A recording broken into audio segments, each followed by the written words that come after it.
Mis hermanos, buenos días. Es un gusto para mí poder compartir la palabra de Dios con ustedes en este momento. Sobre todo porque estamos empezando una nueva serie de predicaciones. Les voy a pedir que pongan mucha atención en lo que vamos a comentar el día de hoy.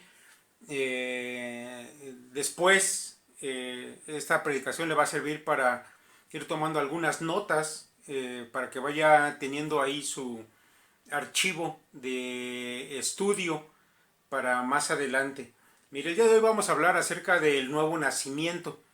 Este es un tema pues de gran importancia. Realmente tratar un tema como este en unos pocos minutos, bueno, pues un poco difícil. Así que vamos a ser muy puntuales en algunas cosas, basados en el texto pues clásico de Juan 3. Vamos a ver 4 puntos de manera rápida. Vamos a hablar la importancia del nuevo nacimiento, en qué consiste, cómo se realiza y qué debo hacer para obtener el nuevo nacimiento. Bien, me he centrado exclusivamente en las palabras de Cristo. No voy a contar toda la historia de Nicodemo, solamente vamos a centrarnos en las palabras de Cristo. Mire, vamos a hablar en primer lugar acerca de la importancia que tiene el nuevo nacimiento. Su importancia, mis hermanos, es un asunto realmente relevante. La importancia es suprema, si pudiéramos decirlo de esa manera. Escuche lo que dice el Señor Jesús allá en el versículo 3 de Juan capítulo 3. Respondió Jesús y le dijo: de cierto te digo, que el que no naciere de nuevo no puede ver el reino de Dios. Mis hermanos, la importancia de nacer de nuevo tiene que ver sin duda con el destino eterno de las personas. El reino de Dios, bueno, es ese reino que va a gobernar el Mesías, bajo el cual todos se van a sujetar delante de él. Es para los judíos el asunto más importante. Ellos pensaban que iban a ir al reino de los cielos por ser judíos, por las buenas obras de la ley que hacían, pero el Señor les va a aclarar la situación. Ahora este era un asunto de suma importancia para ellos. Para nosotros, mis hermanos, tiene que ver simplemente con el hecho de dónde vas a pasar la eternidad. El Señor Jesucristo nos aclara que nacer de nuevo es una condición necesaria para entrar al reino de los cielos. Dice por ahí un teólogo muy famoso, R.C. Sproul: cada vez que Jesús enseña condiciones necesarias, debiéramos aguzar el oído. Por esto, especialmente en este caso, debemos hacerlo, porque él describe un requisito absoluto, así le llama él, un requisito absoluto para la entrada en el reino de Dios. Él dijo: a menos que el hombre naciera de nuevo, no puede ver el reino de Dios. Es decir, a menos que A suceda, B no puede suceder. En una ecuación, mis hermanos, de lógica, si A no sucede primero, B no puede tener lugar. Esto, mis hermanos, quiere decir: no puedes entrar al reino de los cielos a menos que hayas nacido de nuevo. No hay otra forma de entrar al cielo o de entrar al reino de Dios. La importancia, por lo tanto, mis hermanos, del nuevo nacimiento es suprema. Además, la Biblia, mis hermanos, declara allá en Hebreos 9:27: y de la manera que está establecido para los hombres, que mueran una sola vez, y después de esto el juicio. Mis hermanos, no hay purgatorio, no hay segundas oportunidades. Una vez que la persona muere, va a tener que enfrentar el juicio de Dios. La pregunta, mis hermanos, es: ¿cómo quieres llegar al juicio de Dios? ¿Habiendo nacido de nuevo o habiendo permanecido muerto en tus delitos y en tus pecados? La Escritura también declara allá en Apocalipsis 20:15 que el que no se halló inscrito en el libro de la vida fue lanzado al lago de fuego. Mis hermanos, todos aquellos que no han nacido de nuevo, o que no nacieron de nuevo nunca y que murieron de esa manera, lo que les espera es el lago de fuego. De ahí, mis hermanos, la importancia que tiene el nuevo nacimiento. Es la única manera de entrar al cielo, es la única manera de poder evitar el infierno. De eso solamente depende todo tu destino en la eternidad. Ahora, ¿en qué consiste, mis hermanos, este nuevo nacimiento? El Señor Jesucristo nos va a declarar que básicamente consiste de dos cosas, lo que es la purificación y la renovación. Mire, escuche, dice el versículo 5 de Juan 3, respondió Jesús, de cierto te digo, que el que no naciere de agua y del Espíritu no puede entrar en el reino de Dios. Una vez más declara el Señor que es necesario nacer de nuevo para entrar al reino de los cielos, pero ahora equipara nacer de nuevo con dos cosas, con nacer de agua y nacer del Espíritu. Ahora yo debo decirle de manera rápida a mis hermanos que esta no es una referencia, nacer de agua, no es una referencia al bautismo cristiano, por supuesto que no lo es. Eso sería un anacronismo, es decir, cuando Jesucristo habló de nacer de agua, si él estaba hablando del bautismo, para ese momento el bautismo cristiano todavía no existía. Así que no está hablando de eso. No es tampoco, como algunos han enseñado, yo he leído algunos autores que dicen esto, que nacer de agua significa el nacimiento natural. Es decir, que un hombre es necesario que nazca de la madre y después el segundo nacimiento sea espiritual. Pero bueno, esto no es así. Mis hermanos, nacer del agua no tiene nada que ver con el nacimiento natural. Más bien, mis hermanos, en un lenguaje rabínico, que es lo que el Señor está manejando con Nicodemo, él hace referencia, hace alusión a algo que Nicodemo seguramente sabía.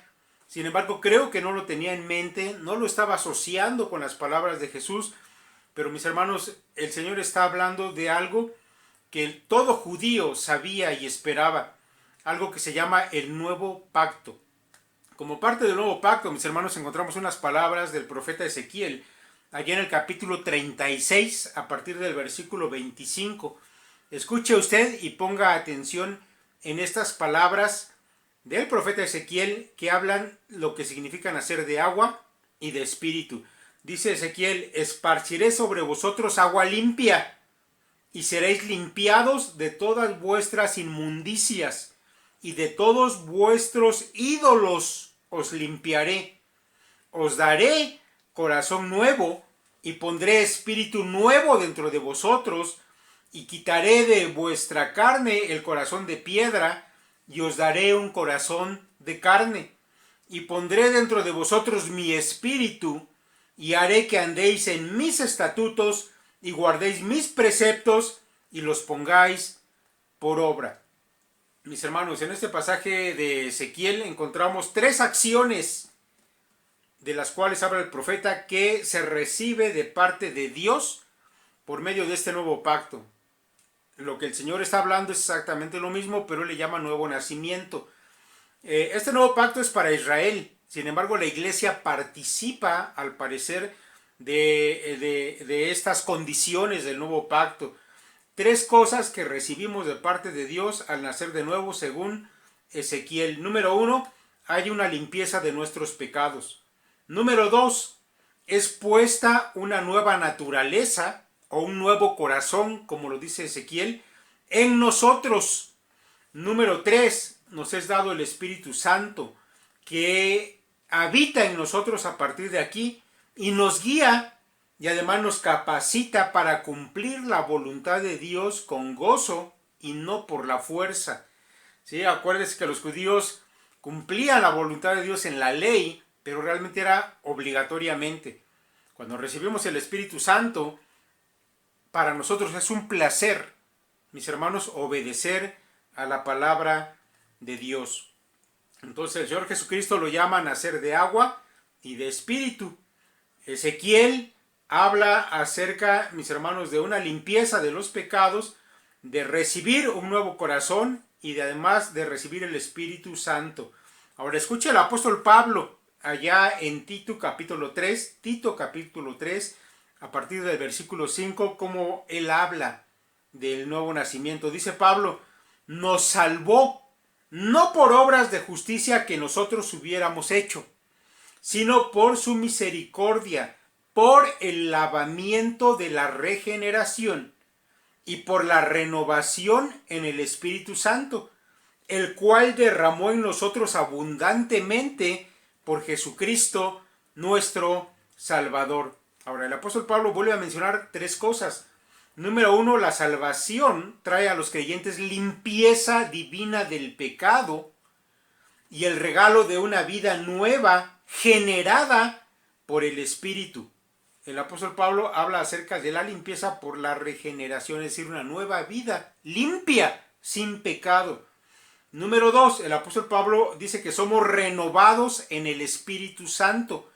Esto, mis hermanos, significa que nuestro corazón, es decir, acuérdense que la palabra corazón en la Biblia tiene otro sentido, es decir, nuestros pensamientos, nuestras emociones, nuestros deseos, nuestros actos, etcétera, son ajustados o alineados con los pensamientos, los deseos y los propósitos de Dios. Y eso, mis hermanos, es una obra que el Espíritu Santo hace en nosotros de manera constante, de manera constante. ¿Y cómo lo hace? Él utiliza la palabra de Dios para que nuestros pensamientos y nuestros actos se ajusten a los pensamientos y a la voluntad de Dios. Por eso el apóstol Pablo habla en ese mismo lenguaje allá en el libro de Romanos, en el capítulo 12, cuando dice, transformaos por medio de la renovación, aquí está la misma palabra, por medio de la renovación de vuestro entendimiento, es decir, de nuestro corazón, para que comprobéis cuál sea la buena voluntad de Dios, agradable y perfecta. Esta es una obra del Espíritu de Dios aplicando la palabra a nuestra vida y haciendo, mis hermanos, que nuestro pensamiento y nuestra manera de actuar cambie. Número 3, en este pasaje de Tito, el apóstol Pablo dice que también el Espíritu Santo es derramado en nosotros de manera abundante. ¿A qué se refiere con eso?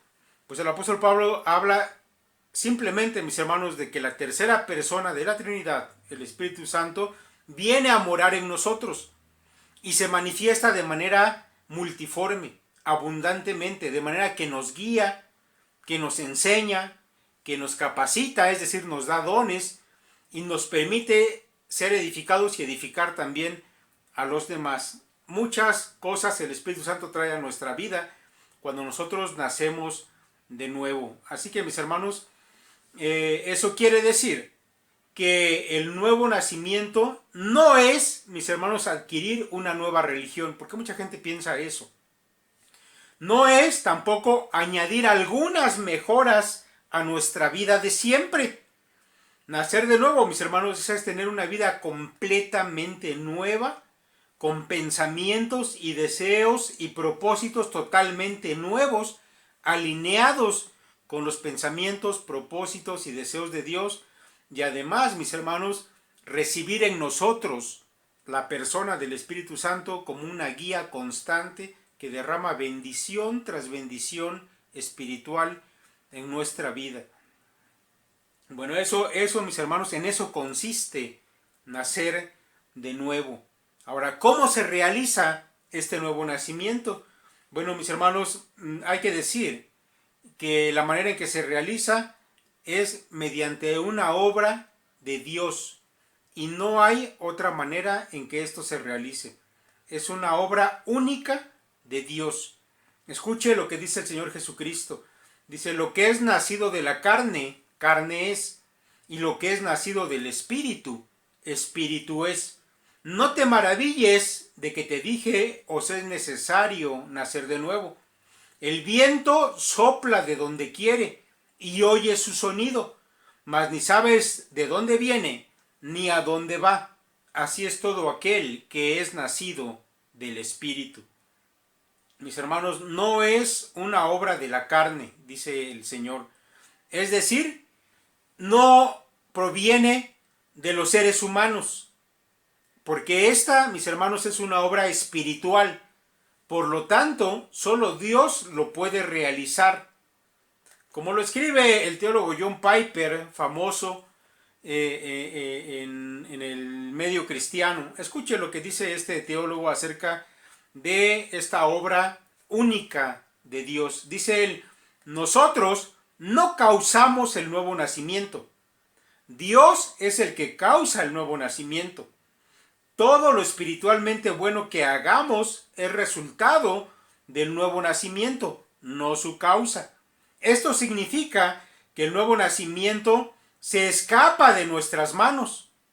No tenemos el control y por eso nos confronta con nuestra inutilidad y nuestra absoluta dependencia de alguien fuera de nosotros mismos. Eso es perturbador, dice Piper. Se nos dice que no veremos el reino de Dios si no nacemos de nuevo. Y se nos dice que no podemos nacer de nuevo por nosotros mismos. Mis hermanos, esto realmente es un asunto que puede llegar a ser desesperante o perturbador, como lo dice Piper, porque no depende en absoluto de nosotros. Podemos decir, mis hermanos, que esta parte es sobremanera misteriosa. No es algo que sea comprensible para los hombres. Y más bien podríamos decir que solo aquellos que han experimentado el nuevo nacimiento pueden tener en alguna medida cierta comprensión de esto. Porque mis hermanos, antes de nacer de nuevo, nosotros estamos muertos espiritualmente. Es decir, no podemos hacer nada en absoluto para reconciliarnos con Dios por la simple razón, mis hermanos, de que ni siquiera percibimos nuestra necesidad de Dios. Y únicamente, mis hermanos, depende de Dios que Él quiera otorgar este nuevo nacimiento. Es totalmente un asunto soberano de parte de Dios, donde el hombre no participa en nada. Y tenemos un caso famoso, el caso del apóstol Pablo. ¿Se acuerda que él fue perseguidor de la iglesia? Que él había pedido autorización de los principales sacerdotes para ir allá a esa ciudad de Damasco y arrastrar a los cristianos y meterlos en la cárcel.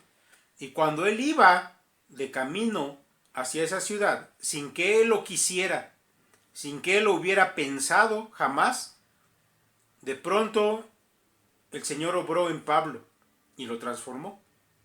¿Tuvo él que hacer algo? No tuvo que hacer nada. ¿Dependía de él o de que él lo quisiera? No dependía de eso. Fue la obra exclusiva del Espíritu Santo de Dios. Mis hermanos, el hombre no está capacitado para hacer nada. No hay un predicador, no hay un teólogo, no hay un líder espiritual, ni siquiera tú mismo, aunque lo pienses, puedes lograr el nuevo nacimiento. Es una obra que depende completamente de Dios. Número 4. ¿Qué debo hacer para obtener el nuevo nacimiento? Mis hermanos, esta es una pregunta que hizo Nicodemo. Cuando el Señor le está aclarando, le está diciendo que no depende del hombre, sino de Dios, Nicodemo absorto lanza esta pregunta. Ve allá en el versículo 9, dice, respondió Nicodemo y le dijo, ¿cómo puede hacerse esto? Mis hermanos, la respuesta del Señor vale la pena entenderla. El Señor, mis hermanos, de cierta manera, en su respuesta, reprende a Nicodemo por no saberlo. Es como si le dijera a Nicodemo, qué vergüenza que siendo tú el maestro de Israel no sepas estas cosas. Porque de hecho el Señor se lo acababa de decir, pero creo que Nicodemo no lo entendía, como ya lo hemos dicho, es un asunto misterioso. Nicodemo todavía está en ceros aquí en su cabeza y por eso él pregunta. Ahora, mire, déjame decir que la respuesta de qué tenemos que hacer para obtener el nuevo nacimiento, la respuesta del Señor es doble. Doble. Número 1, mis hermanos, consiste más que en algo que hagamos en una respuesta. Y esa respuesta, mis hermanos, es ser conscientes de nuestro pecado y, mis hermanos, tener un arrepentimiento de ese pecado. Esa es la única respuesta que cuenta. Y número 2, porque dijimos que era doble, mis hermanos, es tener fe o confianza en la gracia de Dios.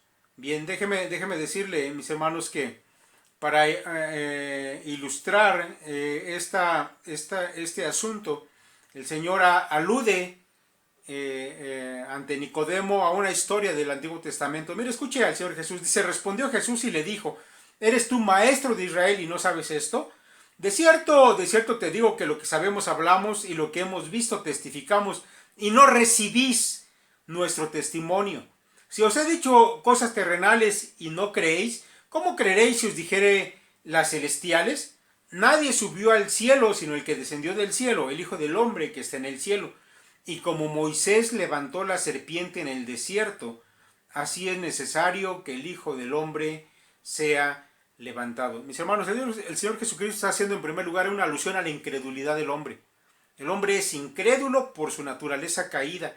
Él no puede hacer nada al respecto, pero cuando Dios obra, convence al hombre de su pecado y además de arrepentimiento. Y para esto el Señor habla de esa historia de las serpientes que aparece allá en el libro de Números. Rápidamente, mis hermanos, le platico que el pueblo en su rebeldía en contra de Dios comenzó a murmurar en contra de Dios por haberlo sacado de Egipto, y por causa de su rebeldía, de su murmuración en contra de Dios, el Señor mandó serpientes venenosas ahí en medio del desierto que los mordieron y muchos comenzaron a morir. Ahora yo quiero que por un instante usted se ponga en el lugar de estos judíos ahí en el desierto. Si a usted lo muerde una serpiente en aquel tiempo, en medio del desierto, donde no había antídotos, donde no había doctores, donde no había nada a donde recurrir, era seguro que usted se iba a morir. Ahora esos hombres que habían sido mordidos por las serpientes sabían por qué se estaban muriendo, por haber sido rebeldes en contra de Dios. Es decir, que ellos estaban conscientes de su maldad, de su rebeldía, y estaban conscientes además de que estaban muriéndose. Entonces Moisés viene y clama delante de Dios y Dios le dice: constrúyete una serpiente de bronce y ponla allí en un asta, y cualquiera que la viere se salvará, se curará de aquella mordedura. Entonces, mis hermanos, ¿cuál era el asunto aquí? Que ellos sabían que habían sido rebeldes, que se estaban muriendo por ello, y solamente, mis hermanos, les quedaba una cosa, solamente les quedaba una cosa: esperar que la misericordia de Dios obrara, salvándoles al ver aquel remedio que Dios había provisto. Mis hermanos, la conciencia de pecado y el arrepentimiento, quiero decírselo porque en esto fallan algunos teólogos. Cuando una persona escucha la palabra de Dios y comienza a tener conciencia de pecado y comienza a manifestar un arrepentimiento, esto ya es obra del Espíritu Santo. Él ya está comenzando a obrar en aquella persona para su salvación. Porque el Señor Jesucristo dijo allá en el Evangelio de Juan, hablando del Espíritu Santo: y cuando Él venga, convencerá al mundo de pecado, de justicia y de juicio. Es decir, que el hombre que está muerto en sus delitos y pecados, él no puede percibir nada espiritual. Pero cuando escucha la palabra de Dios y el Espíritu quiere obrar en él, no obra el Espíritu en todos los que escuchan la palabra, solamente en algunos. Lo que habíamos dicho es un asunto misterioso. Pero cuando el Espíritu tiene a bien obrar en algunos, Él los convence de pecado, además de justicia y de juicio. Es decir, ellos saben que van a morir, que van al infierno, y tienen conciencia de eso. Y entonces, mis hermanos, entonces sucede lo que dice allá en el versículo 15 del capítulo 3 de Juan. Dice el Señor Jesucristo: para que todo aquel que en Él cree no se pierda, mas tenga vida eterna. Una vez, mis hermanos, que el hombre ha sido convencido de su pecado, de su estado de muerte, no le queda otra cosa más que hacer, sino solamente confiar en la gracia de Dios. Eso, mis hermanos, quiere decir tener fe en que Dios no quiere que él se pierda y que ha provisto un medio de salvación que es Jesucristo. No puede el hombre hacer más. Y entonces tal vez Dios le conceda nacer de nuevo. Así que, mis hermanos, hemos visto la importancia que tiene el nuevo nacimiento. Hemos visto además también en qué consiste el nuevo nacimiento. Hemos visto, mis hermanos, que también esta es una obra que solamente puede realizar Dios. Hemos visto también, mis hermanos, qué tenemos que hacer para obtener este nuevo nacimiento. Entonces, mis hermanos, yo espero que esto lo graben en su mente, entiéndalo, repáselo nuevamente con su Biblia en mano durante la semana, porque Si usted tiene este conocimiento de manera clara ahí en su cabeza, no solamente va a saber si usted ya nació de nuevo, sino además, si no lo ha hecho, mis hermanos, tal vez esto va a hacer que reflexione, que piense si usted está viviendo esto y si no, tiene que arrepentirse delante de Dios. Pero también cuando usted vaya a predicar a otros, mis hermanos, debe saber exactamente qué es lo que Dios demanda de esas personas incrédulas y cómo les va a usted a hablar de Dios. Bien, mis hermanos, que Dios los bendiga. Si Dios lo permite, vamos a seguir con esas predicaciones más adelante.